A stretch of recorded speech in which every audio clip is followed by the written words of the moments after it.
session is all about seated postural yoga for scoliosis. So, as usual, I'm excited to share with you guys. Let's get a little bit of context right away here. This is one of five aspects of my scoliosis relief program, my 4-month program, which is designed to really get you able to do the most difficult exercises we do, which are the plank series, all the way down to the most subtle, which is today seated postural yoga. And it's 4 months to get you comfortable with this so that you can move forward with it. Okay, it's not 4 months to a much improved posture. In 4 months, your posture will improve a bit. You'll see a number of things improve. You'll feel yourself getting stronger. But to really get, for example, Cobb angle changes, which is our gold standard of improving scoliosis, especially those who haven't had surgery, right? The back is still more malleable. It can take many months if you're older, and if you're younger, 6 months to a year of doing this program, and you will get a Cobb angle change. So you'll start to see your back will start to straighten. When you're young, you can do that pretty much painlessly. I was able to derotate my thorax with the yoga we're going to talk about today and improve my thoracic scoliosis painlessly. Now that I'm older, when I try to get back in, I get back into my back now and try to still improve the rotation of my thorax a little bit more. It's actually painful. I'm 43, and many of you are much older than that, and there's a lot of discomfort as I work with my asymmetry now, as I try to strengthen the right side of my back, which is rotated backwards, according to Dr. Fishman's plank theory. Anyway, I digress, okay? But this is what we're doing today. Is we're doing one of 5 aspects of the scoliosis relief program. Some of you have already given me your Cobb angle information or your scoliosis curve information, whether it's to the right or the left, top or bottom, etc. And we have a list going, so many of you are familiar with that. Now that list was specifically with the plank series, and you might be getting a little impatient because we've done that once and then we come around to that after about a month. So I only get to the plank exercises about once a month, okay, because I'm cycling through the other aspects of the program. Okay, but don't be impatient. We'll keep working on it. You can keep asking me questions. Hopefully you saw that video and you've started with the basic plank variation that I showed you in that video.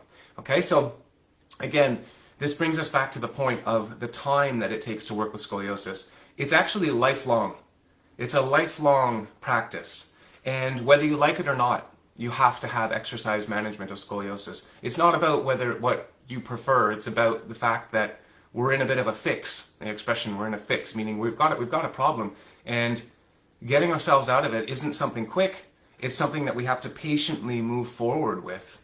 Okay, it's slow actually. Okay, so I want you to have that realistic expectation that, you know, even with surgery, which is a sort of a quote unquote quick fix, the best thing that the primary goal of surgery is to improve acceptability. That's a direct quote from the big surgical association of America, one of them, regarding back surgery. I forget exactly, but that's the most important body that considers surgery for the back, specifically for scoliosis. We're restoring acceptability, the word acceptability. And what that means is that it improves the appearance of it. So if your curves are really extreme, they bring them back with the surgery, right? They bring them a little bit back to quite a lot back to straighter, right? And then they bolt your spine there. So on the one hand, yes, increased acceptability, and that's huge. The way we look and the way we feel is connected to how we look, and we must never downplay how important that is. But when you're bolted the spine, which is a series of joints, when you fused and bolted the spine, you know, attaching rods, you've taken a series of joints and you've made them immobile. So unfortunately, years down the line, pain and degeneration comes back. Degeneration is faster and pain comes back in relation to that surgery. That doesn't mean that it's stupid to do the surgery, right? In this life and in this world, we have all these different endeavors, and which is the exact perfect endeavor that, you know, has no downsides? Every endeavor we do is marked by some aspect of it not being perfect to some degree, right? So I have nothing but respect for the surgical option for the medical profession. I've worked a lot of my life, those of you who know me, I've worked in medicine for a long time as a curriculum manager in the Faculty of Medicine at McGill, as an administrator in a hospital. I am a kinesiologist myself, so I work in collaboration with other medical professionals. So I have nothing but respect for the medical profession and for the surgical intuition. Nevertheless, back to the point I'm making, whether you have surgery or not, you're still going to have to come back to working with your spine. So today we're talking about the most subtle aspect of working with your spine. And in one sense, perhaps the easiest. But on the other hand, because it's subtle, that also makes it difficult, because we have to be attentive to subtle cues and we have to be patient. So this is one of 5, as I've said now about 3 times, one of 5 aspects of the program, seated postural yoga. So you might be saying to yourself, why yoga? I have seated postural yoga, standing postural yoga, breath work, which is in both seated and standing postural yoga. Wait, these 2. And I have scoliosis specific exercise, right, which is what you usually think of, like the plank series and side shift, side bend, bird dog, a number of different things like that to strengthen the body with scoliosis specific exercise in the most common way you think of. And then the last one I have is flexibility and myofascial release. So today we're talking about seated postural yoga, and seated how? We have seated on a chair, as I am now, and I'm going to show you that. And we have seated on the ground, as I have my seat set up behind me. I'm going to show you that as well. I'm going to sit down on the ground for you guys to see that. Okay, there's my seat. Ready? Okay. So I want to talk a little bit about what the meaning of yoga is. So yoga is a word which means to yoke or to unite. So to yoke, like the idea of yoking a beast of burden to a tool to plow a field, right? So yoke, what does that mean? It means we're connecting 2 things, right? We're connecting ourselves or parts of ourselves. And the idea with yoga is that you are uniting or you are yoking your mind and your body. You are connecting your mind and your body. And in fact, one of the ways, maybe the very best way that we do this, is through the breath. The breath is a kind of an intermediary between the completely physical aspect of our body as we experience it and the completely non-physical aspect of the way that our mind works as we experience it, okay? So, I mean, that's one way to look at it, okay? So, but that's what the meaning of yoga is. So that's why I say we have seated postural yoga and standing postural yoga, because I want you guys to be thinking about bringing your mind into what you do with your body and bringing your breath into what you do with your body. So if we can do that, so why would we want to, bring our mind into it? Well, and our breath into it? Well, because we want to bring all of our attention and all of our intention, our good intention to benefit ourselves into our practice. To me, this gives me a sense of relief, right? It's not sort of like a high intensity boot training class where it's like, let's go. We go hard, we work and we bang it out and we get muscular and we're stiff the next day, but we're getting bigger, right? I love that kind of stuff too. I love some of that exercise too, and I try and balance a bit of that stuff, But this is different. This is something subtle, and this is where we actually get to bring all of ourselves onto the path of working with our scoliosis. So I wanted to go over those 2 concepts, those 2 ideas, where this fits into the Scoliosis Relief 4-month program, and that the 4-month program isn't a complete, when you've done the 4-month program, you're not sort of fixed of your scoliosis, you're ready to keep going, okay? But you know enough to really keep going, and we've worked together. And of course, we can still work in the future, but that program is a very intensive 4 months. So where it fits in the program, and then the meaning of yoga. So let's get into it. I want you guys to drop me a little bit of a comment if you want, questions if you want, and let's make this as interactive as you want. As much as you want to, you can write things to me, and I will check the questions and let you know and get back to you. So I'm going to turn my chair now so you can see how I would set up a beneficial seated yoga posture on a chair. And then we're going to go to the ground. For many people, the ground is not possible because we lack the hip flexibility in the hips and the legs, and that's perfectly normal. That doesn't make you, It's not like you're, it just makes you normal, okay? We don't use our bodies a whole lot. Most of us don't work with our bodies a whole lot, and so we're lacking some flexibility. So it's just normal. But we actually need to open up the hips and the legs a bit. So that's why I have the myofascial release and flexibility portion of my program. Okay? There's another reason for opening up the hips and the legs. It's that it gives you more safe range of motion with your spine.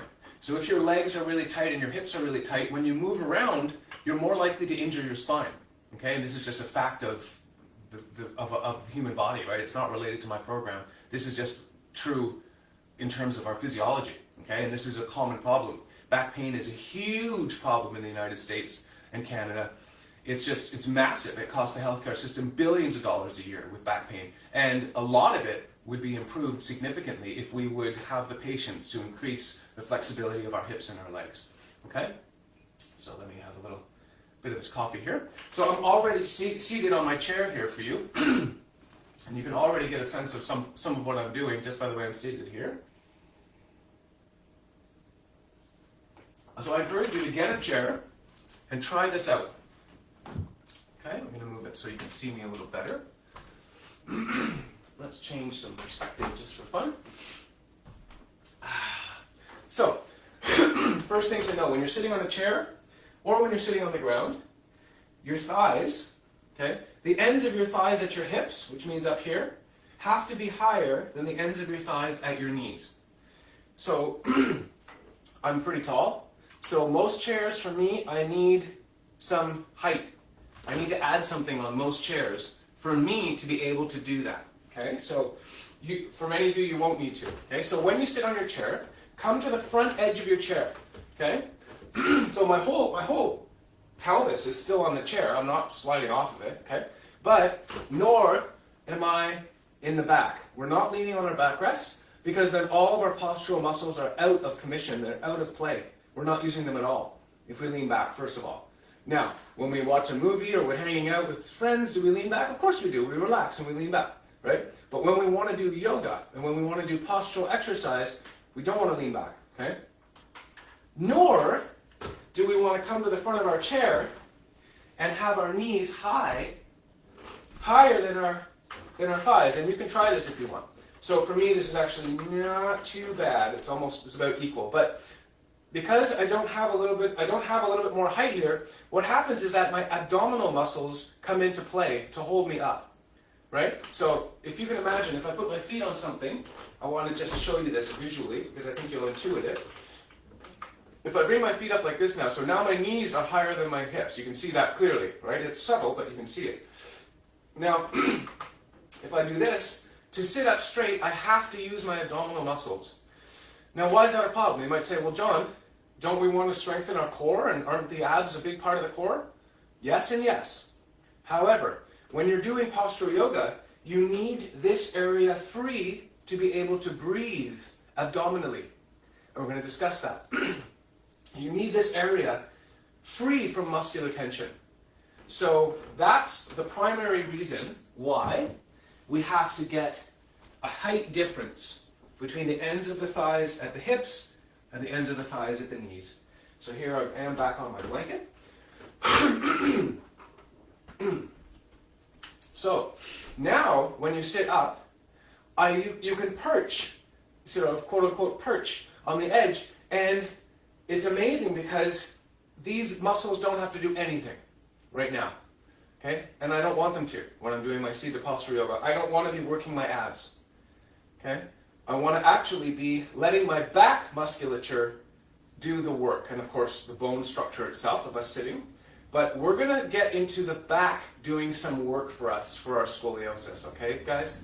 So now when I breathe, I can take my breath down. It doesn't have to be up high in my chest. I can take it down, lower. And my tummy actually expands when I inhale, because I'm able to take my breath down lower. And this is a key part of uniting your mind and your body. Working with that breath, that subtle breath. We're breathing every day, all the time. And for maybe the first time ever for some of you, we're going to bring the breath into the practice. And you're going to see that it has a whole calming effect, not only on your parasympathetic nervous system, which you won't be able to tell, but there's tons of research about it, but it has a calming effect on our emotions as well. It helps our emotions to be a little bit more settled, a little less busy, helps our minds to be a little bit less busy, and so that's good. That helps to work with us. That helps to smooth out our path of scoliosis relief. Okay, so if you're sitting on a chair, just take a moment to sit like this and just feel how that feels for a moment.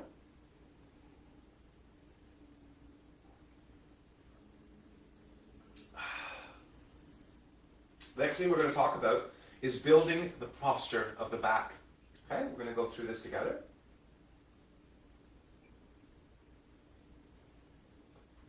So, what do we want to do with the back?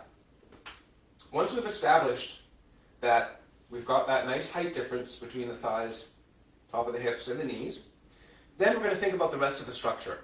So, feet underneath your knees, straight down, okay, like the Sphinx. Okay, so a nice solid column. Your shins become like columns here. Okay, nice and solid. Now, don't worry too much about the exact placement. Okay, my knees are apart in the way that's comfortable for me, and this gives you a little bit more stability to have your knees a little bit apart like this. That being said, it's not necessary. Some people are more comfortable sitting like this. The difference is that you do not have a wide base of support. So if you're sitting like this, your base of support is more narrow, which means you're not as stable. Okay? But it might work for you, and you might be comfortable with that. So that's okay, if that's how you're comfortable. But I'm going to take it out like this, and I suggest you open it up a little bit to have that increased stability. Okay? So, feet are down on the ground, nice and stable, and then we come up to the back.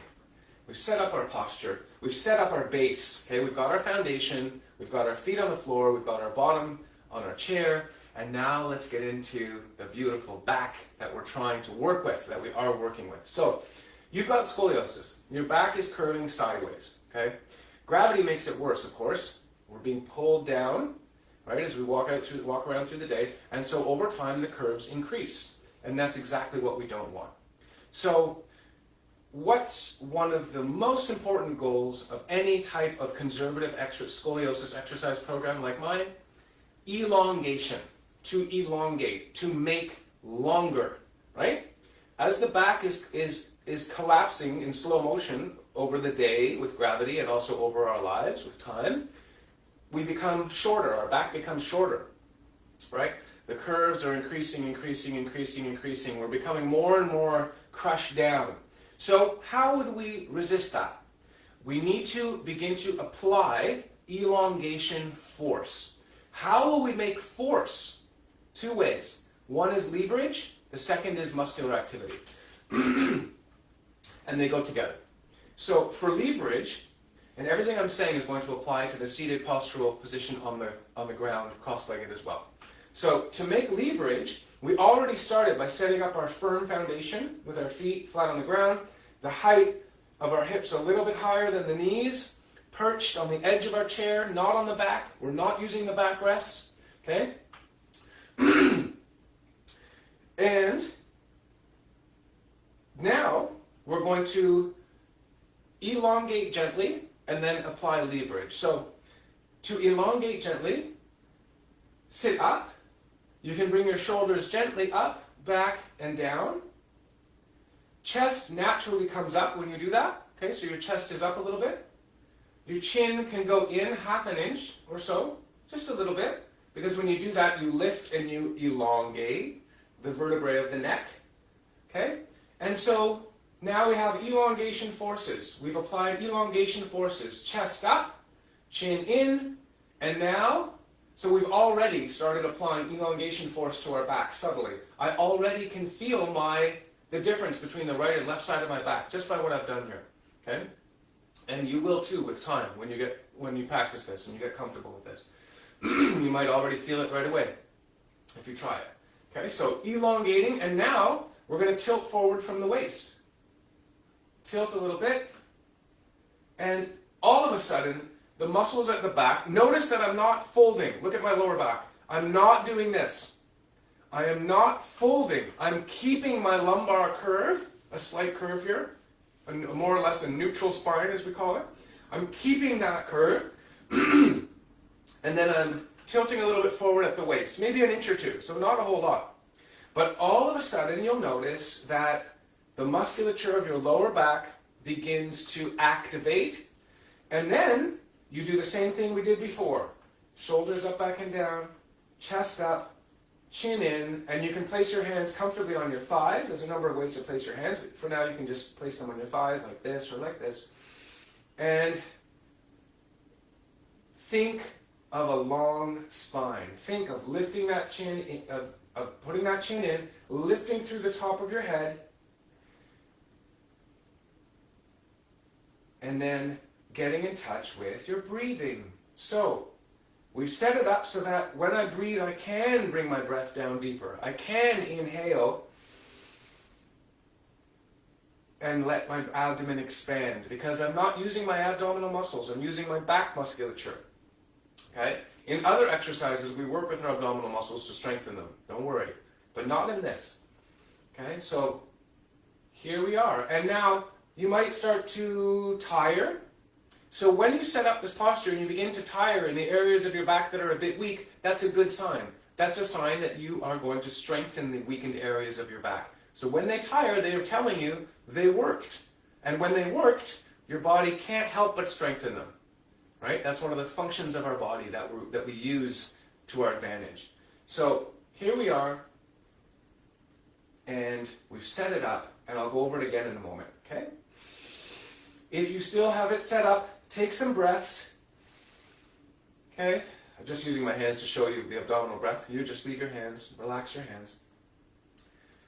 And take some breaths here, and we're going to do it for a minute or so. And you're going to practice just holding the posture and seeing how you feel your spine, how your scoliosis, how you feel the musculature around your scoliosis, and how that musculature is going to kind of wake up, quote unquote, wake up, and inform you of the position. And you're actually going to get a better impression of the position of your spine by doing this work that zeroes right into your spine.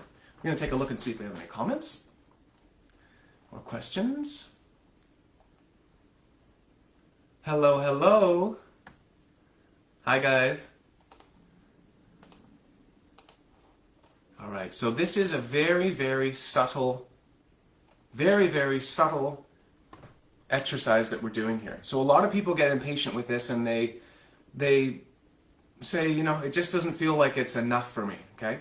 Remember, this is one of 5 components of my scoliosis relief program. There's more intense things, but also remember, more importantly, I would say, that the reason that my program is a gentle program, okay? There are parts of it that are difficult enough already, and people struggle with the side plank series already, because it takes a tremendous amount of strength actually to do that. And it takes time to develop that strength. So why should we have everything so hard? Why can't we do something that's a little bit more subtle and that's a little bit more gentle? It's not like we're going to be finished this in 6 months. It's not like you're going to be done dealing with your back, right? I've been working on my back since I was about 16, and my curve was minor. Tiny curve. It was just on the border of scoliosis, okay? But I had a lot of rotation. My thorax, this part of my left side, I know it looks like the opposite for you guys because of the camera, but this is my left hand, wedding ring, left hand. Okay, so my left side was torsioned over to the right, and my left shoulder was dropped. I mean, I can't quite make it how it was because it's better than it was now, and so that rotation gave me significant discomfort. When I would run and do athletic stuff, I'd be sore in certain parts of my back, and I really had to, and they suggested to me that they would just open up my thorax. When I went to the hospital, that was the solution, the surgical solution offered to my parents. They would section here, right? You saw it open, and then you reposition my thorax, which would, of course, you know, help derotate my thorax, and then I would heal up there. I'm so glad that my parents said no to it. I'm so glad that they had some experience with working with their body, and they said, no, it's better that you work with your body, and if you really want to, you can improve it. And I'll tell you what, because I know there's a younger member of our group watching. Hi, my friend. I did nothing about it until I was about 16. And, you know, I don't even know why I really decided to work on it. It wasn't because I was so inspired, really. It's just that I was already doing that postural yoga that I'm going to show you in a moment. And it kind of went along with it. You know, it wasn't like I was so like a hero somehow and I did this. It kind of happened with something I was doing, and I did want it to happen once I knew it was happening. But I didn't have some kind of moment of great courage. Not really. I just stubbornly kept going with it. And that's really something you need to take to heart. It's something you're going to have to stubbornly keep working on. And when you get frustrated, take a breath, take a break. If you work for 15 minutes to half an hour, maybe sometimes 40 minutes a day, 4 or 5 days a week, even most days something small, like 15 minutes to start with, you're going to start making a difference over time. Okay? You need to slowly start, because you just want to improve your back over your lifespan. You don't know how much better it's going to get, but it will get better. It will improve.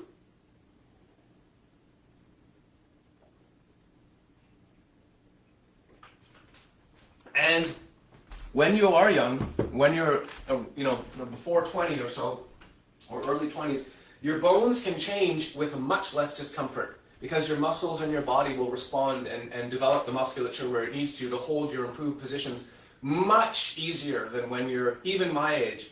I'm just in my early 40s and I'm in good shape, and it's really uncomfortable for me at times to work with my asymmetry already. And of course, we know a lot of members of the group are significantly older than me, so that means that it's going to be uncomfortable for you to work with your spine. So let's come back. Why not have something that's gentle?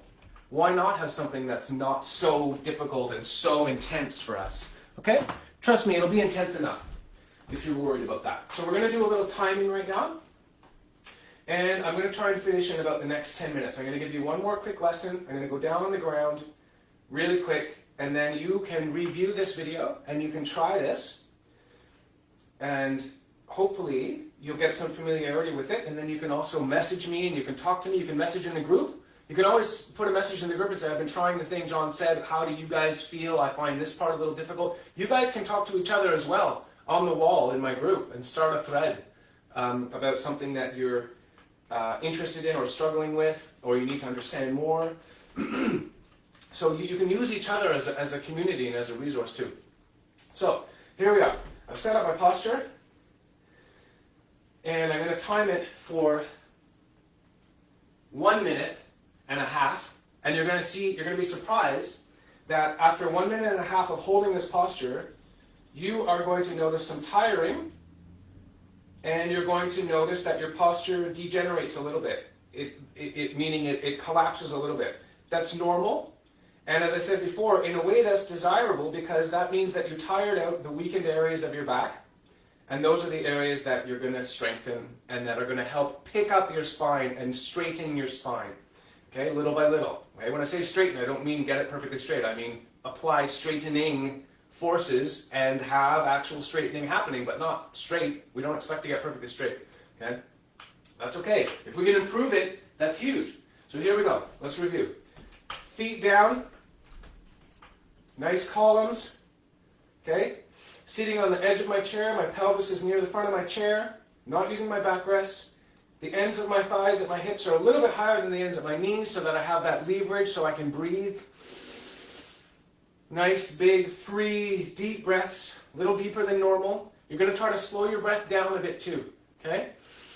And use your nose. Breathe in and out through your nose, or at least in through your nose, okay? Use your nostrils, okay?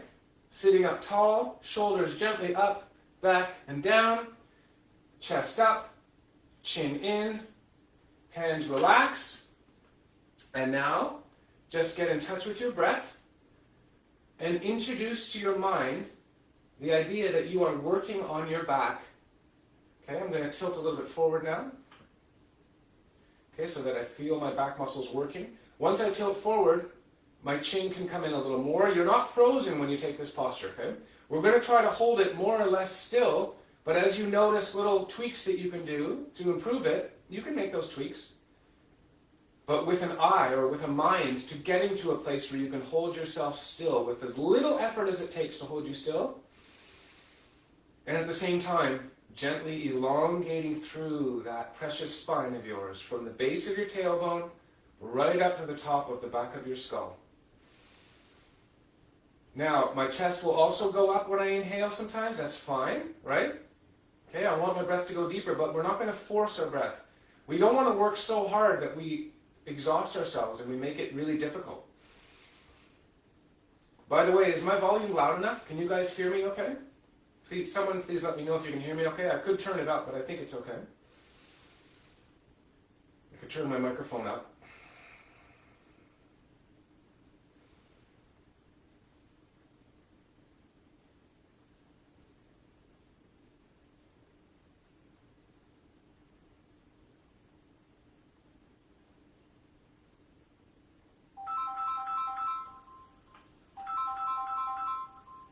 So really, to get a sense of that for a minute and a half, I would have to not be talking. It would have to be quiet, okay? So try it again yourself, and do it for a minute or a minute and a half, and see how you feel, okay?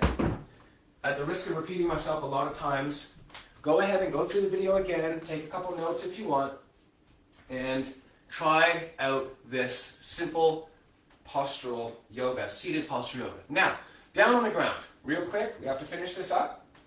Okay? Down on the ground. Here, it becomes very important that your shins are resting on the upturned feet and shins beneath them. Meaning, if you try and do a cross-legged posture and your knees are hanging in the air, you're going to hurt your knees. And I don't want you guys to hurt yourself, of course. So, you have to have enough hip flexibility that you can cross your legs and be seated comfortably enough in a basic cross-legged posture, or a cobbler posture. Okay, there's a few different terms for it, but a very, very basic cross-legged posture. So, the next time I do this video, and if you guys want more information, like I said, start commenting. Comment on the wall, ask your questions, because we'll get more information, okay? We have to finish this live up now. But coming down on the ground increases the benefit to your posture a whole lot. It's much different from the chair. One of the reasons, and one of the things that I didn't mention when we're talking about the chair, is that the idea of yoga, the idea of working with a positive mental intention, you're benefiting yourself, more free and thorough breathing, so relaxed abdominal breathing, deeper breathing, and then the position of your body. When you unite those three things, it causes the inner energy of your body to move beneficially as well. So for a lot of you, that will be an unfamiliar concept. And if that's unfamiliar to you, you can just leave that aside. I'm not asking you to suspend belief. Okay, but for those of you who are familiar with that idea, yoga and seated posture yoga is related to moving inner energy in your body beneficially. Now, it's important that when you do this kind of exercise, you have a positive mental intention. Okay? So if strong emotions arise, or you remember something that you're upset about, or you're something like that, it's best that you just take the posture apart and relax for a few minutes and come back when you feel emotionally ready to. So you see, guys, we're doing yoga. We're bringing our mind and our body together, and we're bringing our intention together, and we're doing it with the breath. And so we're actually working with our emotions when we're working with scoliosis as well. So this is an underserved part of working with scoliosis. So here we are, seated cross-legged. I have my feet crossed. I'm going to show you this. So it doesn't matter which one's in front, okay? You can experiment. But whatever one is in the back, okay, you bring it a little closer, and then the one that comes in the front has to rest on the arch of the ankle and the shin, the other shin. So I'm going to put this leg, and then this leg is going to rest here, right? The shin here is going to touch here. And the bottom of this ankle is what this shin is going to rest on. So watch. Okay? Put them together. This is actually just happening. When you do this, this is happening, but I just want you to think it through. Okay? So adjust, adjust, adjust. Okay? Closer, farther, back closer to you, further out a little bit, adjust, adjust, adjust, until both knees can rest comfortably, okay? One will always usually be a little bit higher than the other, that's okay. But again, we want enough seat height that the ends of our thighs and our hips are a little bit higher than the ends at the knees, and in truth, are not quite high enough here, okay? What I'm sitting on right now is not what I use for my personal practice, but I have it here among my equipment for working with clients and for working online. These are yoga blocks, cork yoga blocks with a wool blanket, but I actually have my own seat upstairs that I use for my own practice, but I'm going to take this other blanket and put it on, because you should be able to make yourself a seat out of things near you.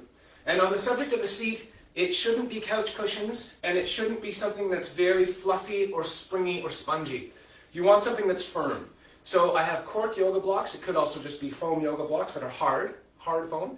And then I have wool blankets or cotton blankets. The reason for those two fibers is that when they're compressed, they stay firm. When you compress foam, it actually pushes back against you. It's not firm. It has a springiness. And we don't really want a springiness. We want something that will be firm for us, okay? Soft but firm. So now I have that nice angle. And here I can go ahead and set up the posture that I was working with before.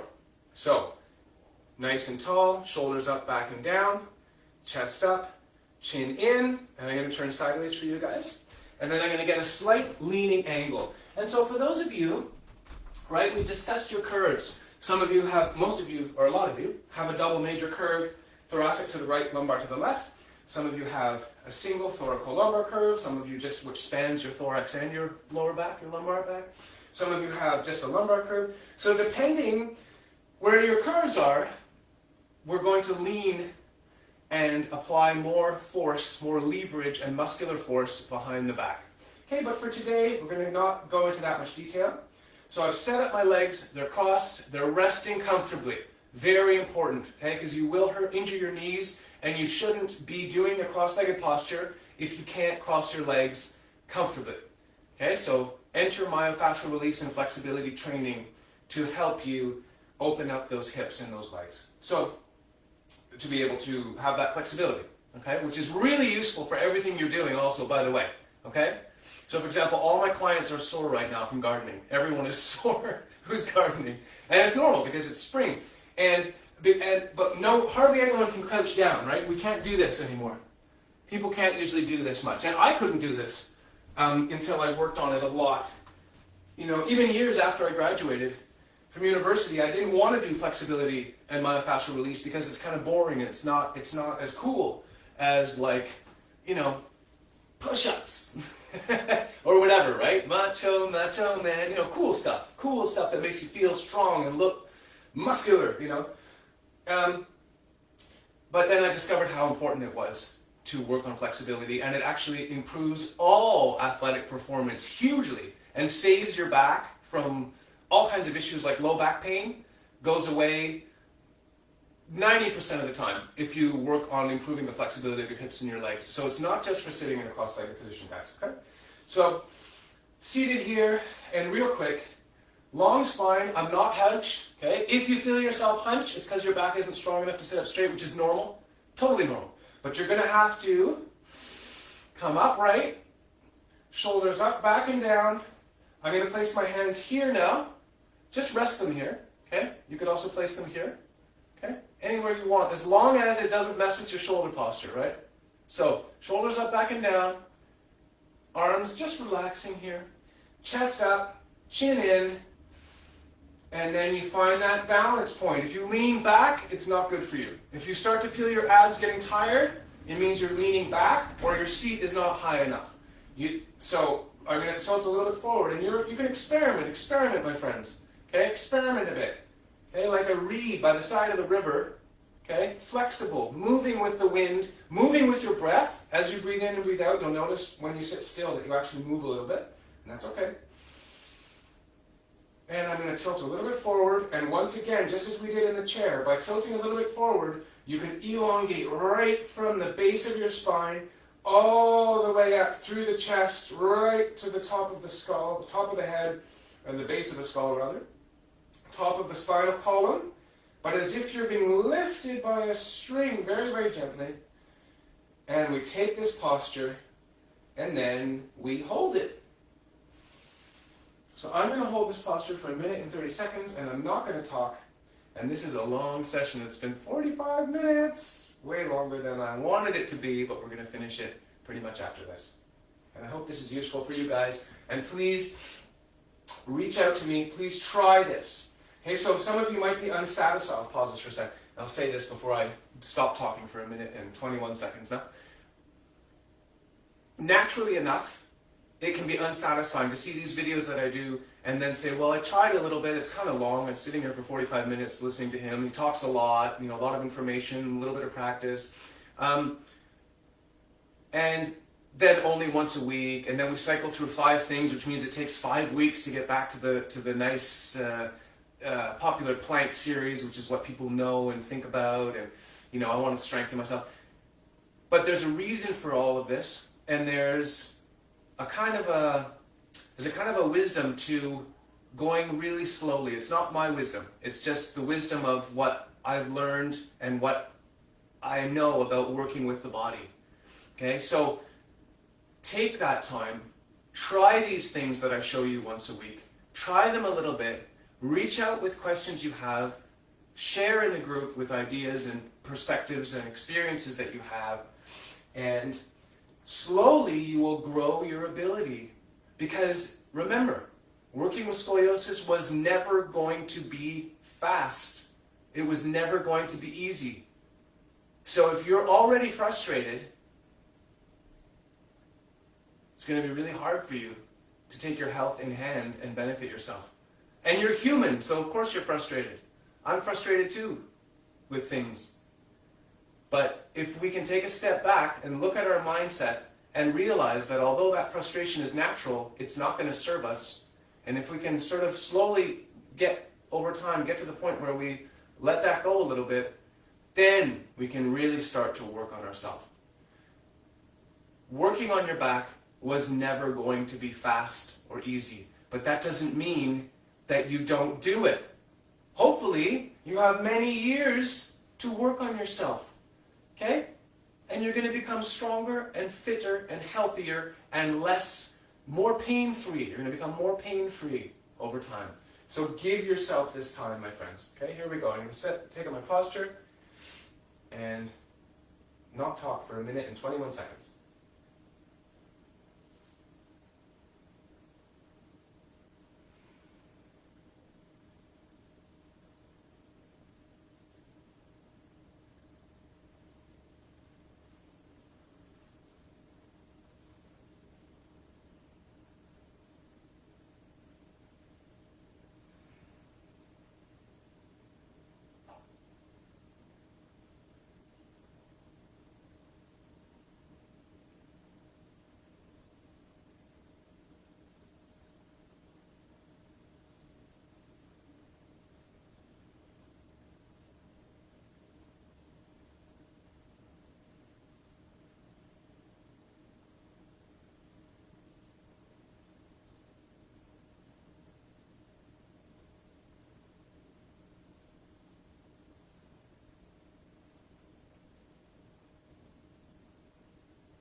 And there we go.